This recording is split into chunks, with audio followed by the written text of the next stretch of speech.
नमस्कार, स्वागत आहे तुमचे मराठी मायबोली कथा या आपल्या यूट्यूब चॅनलवर. मी लहान असताना उन्हाळ्याच्या सुट्टीत माझ्या लाडक्या आत्याकडे जायचो. तेव्हा मी साधारण 10-11 वर्षाचा असेन. माझ्या आत्याही जरा वयस्करच होती. एके दिवशी आम्ही 6 ते 7 मुलं रात्री 8च्या दरम्यान खेळत असतानाच त्या पूर्ण परिसरातील लाईट गेली. म्हणून आम्ही सर्वांनी ठरवले की आपण एकमेकांना भूताच्या आणि विचित्र गोष्टी सांगायच्या. आम्ही सर्व आत्याच्या घरासमोरील ओट्यावर गोल करून बसलो आणि गोष्टी रंगायला सुरुवात झाली. एकीकडे आमचे हे पोरखेळ चालू असताना आमच्या कोणाच्याही लक्षात आले नाही की कधी माझी आत्या आमच्यापासून अगदी थोड्या अंतरावर येऊन बसली आणि आमचं सगळं बोलणं ती ऐकते.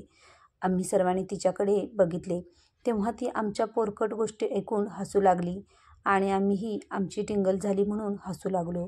मग ती आमच्याजवळ येऊन बसली आणि हसता हसता म्हणाली की मुलांनो, मी ही एक गोष्ट सांगू का? आम्ही सगळ्यांनी उत्सुकतेने होकार दिला. मग आत्याने तिच्याजवळ असलेली मिसरीची पुडी काढून तिच्या एका हातावर घेतली आणि दुसऱ्या हाताचे बोट त्यात बुडवून तिच्या गोष्टीला सुरुवात केली. ही गोष्ट होती माझ्या पणजीची. माझ्या आत्याला आजोबांनी सांगितली असावी.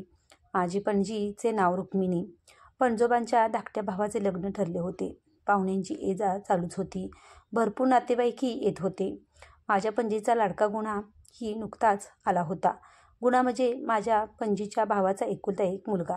तसे त्याचे नाव गुणाजी होते, पण त्याला प्रेमाने सगळे गुण्याच म्हणत. तेव्हा साधारण 6 वर्षाचा असेल तो. माझ्या पणजीचा गुणावर खूप जीव होता. घरी लग्न कार्य असल्यामुळे सगळे खूप आनंदी होते. पण त्याच रात्री असे काही विपरीत घडले ज्याची कोणी स्वप्नातही कल्पना केली नव्हती. लग्नाच्या आदल्या दिवशी हळदीचा कार्यक्रम आटोपल्यानंतर सर्वजण गाढ झोपेत होते. सुमारे 3 वाजेच्या दरम्यान गुण्या शौचास जायचे म्हणून उठला आणि त्याने त्याच्या वडिलांनाही उठवले. त्यावेळी घरात व बाहेर शौचालय नसल्याने मोकळ्याच लोक जात असत. गुण्या व त्याचे वडील घरापासून लांब काही अंतरावर गेले आणि गुणाला लवकर आवरे असे म्हणत त्याच्यापासून थोड्या अंतरावर कंदील घेऊन उभे राहिले. इतर लहान मुलाप्रमाणे गुण्या तसा थोडा खोडकरच होता. त्याच्यापासून थोड्या अंतरावर 4 कुत्रे एकमेकांशी भांडत असल्याचे त्याने पाहिले आणि जवळच पडलेला दगड उचलून त्या कुत्र्यावर भिरकावला. असे त्याने 4-5 वेळा केले.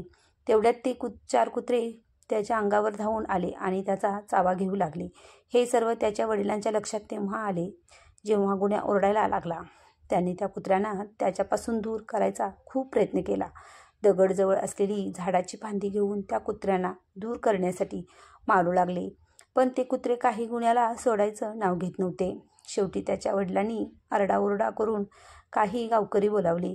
ते सगळे हातात काही काठ्या घेऊन ताबडतोब धावत आले आणि त्या कुत्र्यांना पळवून लावले. पण तोपर्यंत त्या कुत्र्यांनी गुण्याच्या कोवळ्या त्वचेचे अक्षरशः लचके तोडले होते. रक्तस्राव झाल्याने त्याच अवस्थेत तो बेशुद्ध झालेला होता. आपल्या मुलाची अवस्था पाहून त्याचे वडील खूप घाबरून गेले आणि त्याला उचलून लगेचच घराकडे धावत आले. जोरजोरात दार वाजवू लागले. रुक्मिणी, अगं दार उघड. माझ्या पणजीने दार उघडले आणि गुण्याला त्या अवस्थेत बघून ती खूप जोरात किंचाळली. तो आवाज ऐकून सर्वांची झोपच उडाली. काय करावे काय नाही हे कोणाला सुचत नव्हते. तितक्यात कोणीतरी उपाय सुचवला. तसे गुण्याला गावात असलेल्या हकीमाकडे ताबडतोब घेऊन गेलो. त्याने लगेच त्याची मलमपट्टी करून काही औषधी दिली. सगळे आटपून पहाटे 5च्या सुमारास घरी आलो, पण गुण्या अजूनही शुद्धीत आलेला नव्हता. त्याच्या आईचेही रडणे थांबतच नव्हते. दुपार उलटली आणि गुण्याने डोळे उघडले. तो अजूनही अस्वस्थ आणि खूप घाबरलेला होता. त्याला खूप भयंकर तापही आला होता. ग्लानीत असलेल्या नीट बोलताही येत नव्हते. रात्री नक्की काय झाले हे त्याच्या वडिलांना सगळे विचारू लागले. त्याला एवढी दुखापत होईपर्यंत तुम्ही काय करत होता? तेव्हा ते म्हणाले की मला ना त्याच्या जवळ येताना ते कुत्रे दिसले आणि नाही मला त्याच्या भुंकण्याचा आवाज आला. जेव्हा गुण्या ओरडला तेव्हा मला ते कुत्रे दिसले आणि कळले की ते 4ही कुत्रे गुण्याला चावत आहेत. मी आणि बाकी गावकऱ्यांनी त्या कुत्र्यांना मारायला सुरुवात केली. तेव्हाही ते कुत्रे भुंकत नव्हते, फक्त एक विचित्र प्रकारे गुरगुरत होते. हा सगळा प्रकार विचित्रच आणि हे सर्वांच्या लक्षात आलं. घरातल्या मोठ्या लोकांनी सांगितले की त्याला मांत्रिकाकडे घेऊन जा.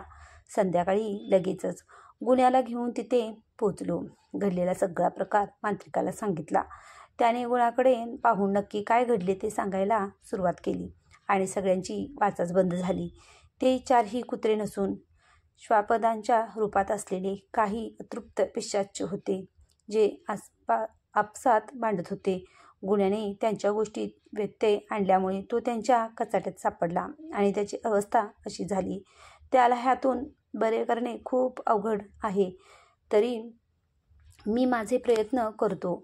त्याच्याजवळ असलेला अंगारा त्याने गुण्याच्या पूर्ण शरीराला लावला आणि गुण्या शांतपणे झोपी गेला. थोडा अंगारा घरच्यांनाही दिला व बजावून सांगितले की रोज झोपताना त्याच्या अंगाला हा अंगारा लावून त्याची मलमपट्टी करत राहा. सांगितल्याप्रमाणे गुण्याची आई दररोज तो उपचार करू लागली, पण कदाचित त्याच्या आईपेक्षाही माझी पणजी त्याची काळजी घ्यायची. त्याला रोज खाऊ पिऊ घालायची, त्याचे डोके आपल्या मांडीवर घेऊन झोपी घालायची. हे करत असताना एक विचित्र गोष्ट तिच्या लक्षात आली की 7 ते 8 दिवस झाले, पण ना त्याच्या जखमा भरल्या आणि नाही त्याचा ताप उतरला. त्याचे अंग अजूनही तापाने फणफणतच होते. त्याला परत त्या मांत्रिक बाबाकडे घेऊन गेले.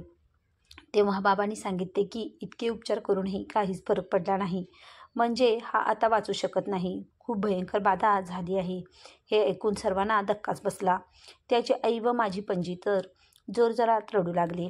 त्या बाबांच्या विनवण्या करून म्हणू लागले की कृपया करून गुण्याला वाचवा, काहीतरी उपाय काढा, पण त्याला काही होता कामा नये.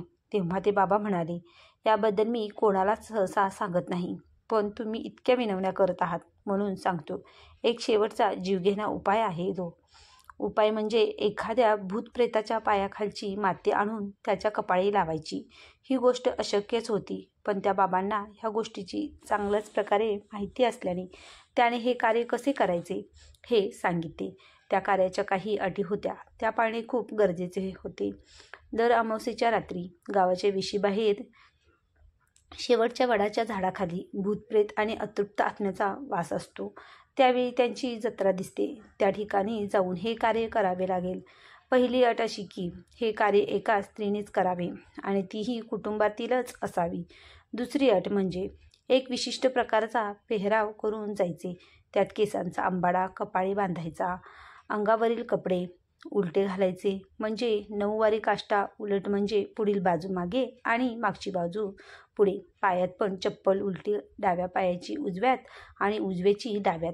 तिसरी अट होती की कमरेला देव्हाऱ्यात ठेवतात ती छोटी कट्यार स्वतःच्या रक्षणासाठी. आणि चौथी आणि सर्वात महत्त्वाची अट म्हणजे की तिथे गेल्यावर नंतर तोंडातून एकही शब्द काढायचा नाही आणि ती माती घेतल्यावर घरी येईपर्यंत मागे वळून बघायचे नाही. यात काहीही चूक झाली तर त्याही व्यक्तीला वाचवणे अवघड होईल. हे कार्य आणि त्याच्या अटी ऐकूनच सर्वांना घाम फुटला होता. विशेषतः गुण्याचे आईवडील सुद्धा खूप घाबरून गेले होते. त्यांनाही सुचत नव्हते की आता काय करावे. पण माझ्या पणजीचा म्हणजे रुक्मिणीचा गुणावर खूप जीव असल्याने तिने कुठलाही विचार न करता हा जीवघेणा उपाय करण्यासाठी होकार कळवला. काही दिवस गेले आणि ती अमावास्येची काळी रात्र आली. त्या दिवशी घरातले सगळेजण चिंतित होते, भयभीत होते आणि रुक्मिणीची ही तशीच अवस्था झाली होती. पण तिने मन घट्ट करून स्वखुशीने गुणासाठी हा निर्णय घेतला होता, म्हणून ती चेहऱ्यावर काहीही दाखवत नव्हती. त्या रात्री सुमारे 12:30 वाजता बाबांनी सांगितल्याप्रमाणे रुक्मिणीने तयारी केली आणि गावाच्या वेशीवर असलेल्या पिंपळाच्या झाडाजवळ जायला निघाली. तिथे पोहोचल्यावर त्या जत्रेची वाट बघू लागली. त्या रात्रीचा तिचा अवतारही खूप विचित्र होता. कपाळावर केसांचा अंबाडा घातलेला, कुंकवाच्या पाण्याने अर्धवट चेहरा लाल केलेला, जसा रक्तानेच माखला आहे. कोळशाने ओठावर अशा प्रकारे रेघा ओढलेल्या, जसे तोंड शिवले आहे. अंगावरचे कपडे उलटे आणि पायातली चप्पलही उलटी. बराच वेळ उलटून गेला होता. रात्रीचे 2 वाजत आले होते. तिला चाहूल जाणू लागली आणि चित्रविचित्र आवाजांनी तिचे लक्ष विचलित झाले. भूतांची जत्रा त्या झाडाजवळ येऊन पोहोचलीच होती आणि त्यात रुक्मिणी काळीज घट्ट करून सामील झाली. ती वेळ खूप भयानक होती. आजूबाजूच्या वातावरणात लगेच बदल झाला होता. उन्हाळ्याचे दिवस असूनही रुक्मिणीला थंडी भरून आली होती. त्यांच्यात चालत असताना तिला मान वर करण्याची मुभा नव्हती. पण ती तिरक्या नजरेने आजूबाजूच्या पिशाच्यांना निरखून पाहत होती. रक्ताचे आणि मांस गळालेले, अर्धवट जळालेले विद्रूप चेहरे बघून रुक्मिणी खूप भयभीत झाली होती. तिचा जीव कंठाशी आला होता आणि हा सगळा प्रकार बघून जोरात ओरडावे असे तिला वाटत होते. पण शांत राहण्याव्यतिरिक्त तिच्याकडे दुसरा पर्याय नव्हता, कारण तसे तिला त्या बाबांनी बजावून सांगितले होते. साधारण 1 तास हा प्रकार चालू होता आणि रुक्मिणी योग्य संधीची वाट पाहत होती. रुक्मिणीचे नशीब बलवत्तर होते म्हणून अजूनही तिला त्यातले कोणीही ओळखले नव्हते. थोड्या वेळातच रुक्मिणीने संधी साधून शेजारीच बसलेल्या अतृप्त आत्म्याच्या पायाखालची माती उचलून मुठीत आवळली. त्याचवेळी त्यातल्या काही आकृत्या अदृश्य होत होत्या. त्याच संधीचा फायदा घेऊन रुक्मिणी तेथून निघाली. दबक्या पावलांनी घराच्या दिशेने चालू लागली. तिला समोर घर दिसत होते आणि तेवढ्यात तिला मागून गुन्ह्याचा आवाज ऐकू आला. तो ओरडत होता आणि जे नव्हते करायचे तेच रुक्मिणीने केले. तिने मागे वळून पाहिले, पण तिच्या व्यतिरिक्त त्या वाटेवर कोणीही नव्हते. कसलाही विचार न करता ती घाबरलेल्या अवस्थेत घरी पोहोचली. लगेच तिने मुठीतली माती गुन्ह्याच्या कपाळी लावली. काही दिवस उलटले आणि गुन्ह्याच्या प्रकृतीत सुधारणा दिसू लागली. गुन्हा आता पूर्ण बरा झाला होता, पण रुक्मिणीची अवस्था खूप वाईट झाली होती. ती हळूहळू खूप आजारी पडली. तिच्यावर कुठल्याही औषधांचा फरक पडत नव्हता. खूप वैद्य, खूप बाबा केले, तरीही तिच्या प्रकृतीत काही सुधारणा होत नव्हती. तिची एक चूक तिच्या आयुष्यावर बेतली, कारण येताना तिने मागे वळून पाहिले होते. शेवटच्या काही दिवसात रक्ताच्या उलट्या, पोटात जंतू, तिने नरक यातनाच भोगल्या होत्या. 6 महिने मृत्यूशी झुंज देऊन शेवटी तिची प्राणज्योत मालवली. पण मला माझ्या पणजीबद्दल खरंच खूप अभिमान वाटतो, कारण स्वतःच्या जीवाची पर्वा न करता तिने हे धाडस केले होते. आज मी 30 वर्षाचा आहे, पण ही गोष्ट ऐकल्यानंतर आजही कुठेही कुत्रे रडत असताना आणि भांडत असताना खूप भीती वाटते. ही गोष्ट कितपत खरी आहे माहीत नाही, पण आजही आठवल्यावर मनात भीती दाटून येते. ही माझी कथा तुम्हाला कशी वाटली हे मला कमेंटमध्ये नक्कीच सांगा आणि माझे चॅनल लाईक करा, शेअर करा, सबस्क्राईब नक्कीच करा.